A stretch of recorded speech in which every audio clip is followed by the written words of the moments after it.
Peter starts out in 1 Peter, the 3rd chapter, verse number 8, by saying, to sum it up, what's Peter doing? Peter is giving us a summation of what he has taught. And basically what he has been teaching on is that we as believers need to be examples. We need to be examples of Jesus. In other words, we need to give to the world an example of Christ-likeness. And we talked about how as employers and employees, we talked about wives, we've talked about husbands, and now Peter takes all of this and he sums this up, and this is what he says. He says, to sum up, all of you are to be harmonious. Now, what does it mean to be harmonious? Again, that's not a word that I use very often in my vocabulary.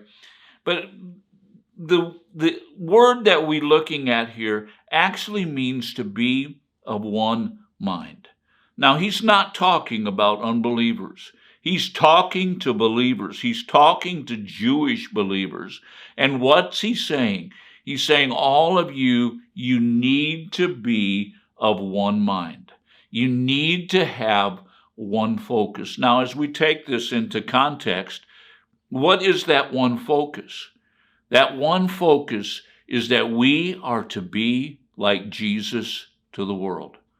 This whole teaching that we've been doing out of 1 Peter here is the gist up to this point is that we are an example to the world of Jesus, that people see Jesus in our lives.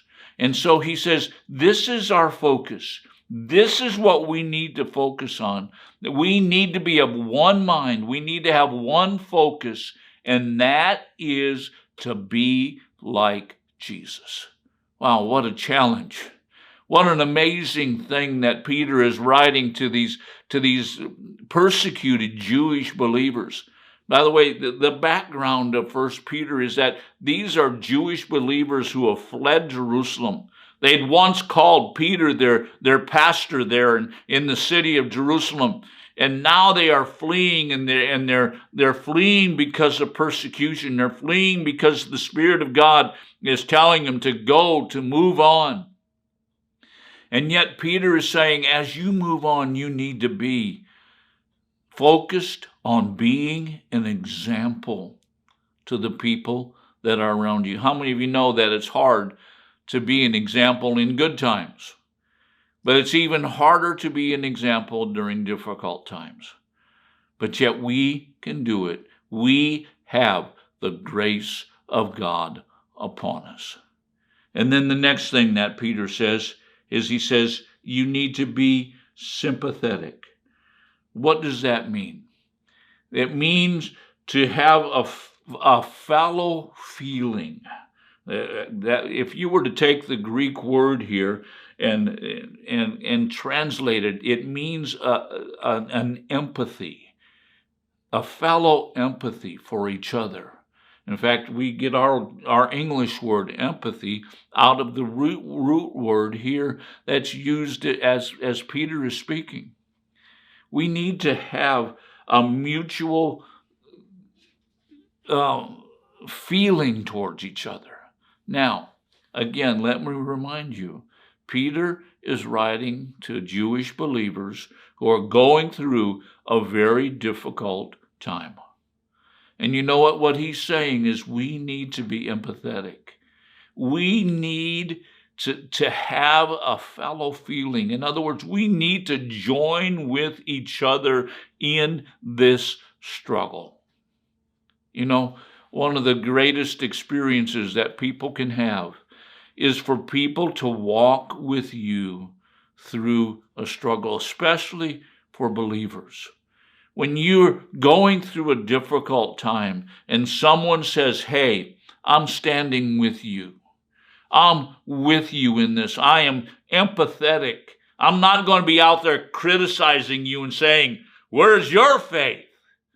No, I'm going to be there standing with you, standing with you in prayer, standing with you financially, standing with you no matter what's going on. I am going to be there. I am going to be with you. I'm going to be standing with you in my feelings, my empathy. So Peter is writing something extremely beautiful to these people. And again, he's writing it and telling them this is what Jesus would do.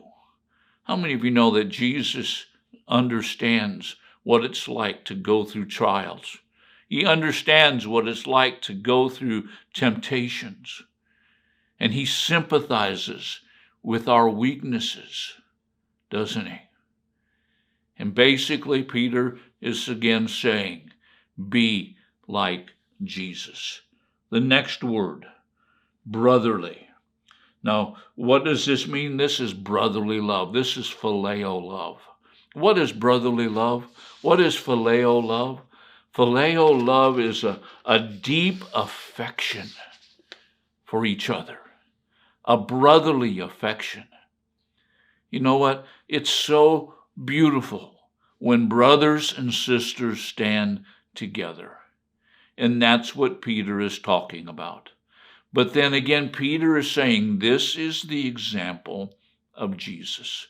You know, what's called to my mind now is here's Peter. Peter has denied Jesus 3 times.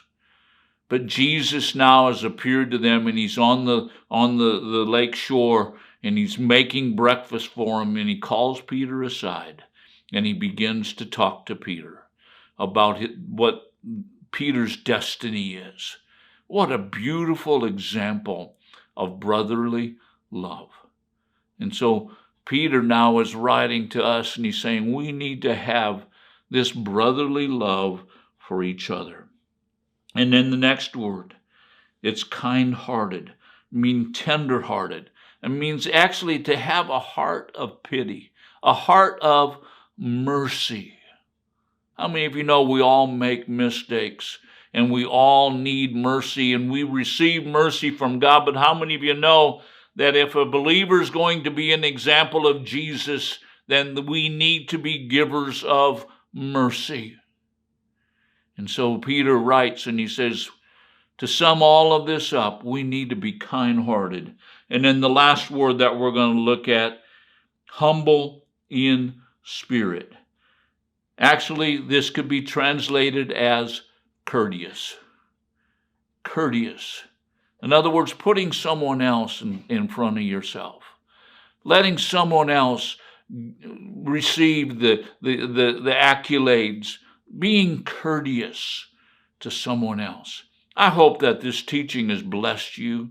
I hope that it's caused you to ignite within you a desire to be like Jesus.